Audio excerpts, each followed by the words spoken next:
तपाईको social media marketing किन काम गरिरहेको छैन थाहा छ? किन भन्दा तपाईले सोशल मिडियामा खाली आफ्नो कम्पनीको बारेमा बयान मात्र गर्नुहुन्छ जुन मान्छेलाई च्याउ लाग्छ। म यो कुरालाई अझै विस्तृत रूपमा बुझाउँछु है त।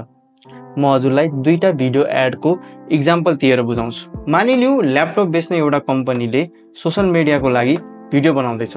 एउटा उसले हामी कहाँ एकदम high quality super fast laptop पाइन्छ भन्दै भिडियो तयार पार्यो।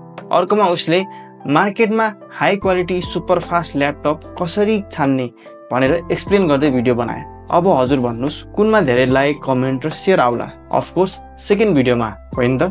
किन भन्दा सुरुको भिडियो आफ्नो एडभर्टाइज गरेको जस्तो भयो जुन मान्छेलाई ज्याउ लाग्छ र स्किप गरिदिन्छ। तर दोस्रो भिडियो त भ्युअरको लागि काम लाग्ने चीज हुन सक्छ भनेर उसले पुरै हेर्छ।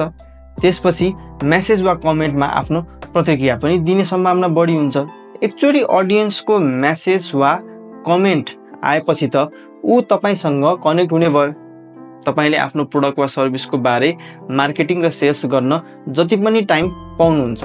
तर सुरुमै भिडियो झ्याउ लागेर स्किप भयो भने सेल्स गर्ने चान्स नै गुम्यो। त्यसैले डाइरेक्ट सेल्स गर्ने तरिकाले एडभर्टाइज गर्ने खालको भिडियो बनाउनु भन्दा पनि पहिले अडियन्सलाई फाइदा हुने खालको कन्टेन्टमा भिडियो बनाउनुहोस्। सिधै पहिल्यै सेल्स गर्न खोज्नु भन्दा पनि मेसेज वा कमेन्टबाट अडियन्ससँग कनेक्ट हुने प्रयास गर्नुहोस्। अनि बल्ल सोशल मिडिया मार्केटिङ अलिकति इफेक्टिभ हुन्छ। सही तरिकाले सोशल मिडिया मार्केटिङ कसरी गर्ने त्यसमा हामी हजुरलाई फुल सपोर्ट गर्न सक्छौं।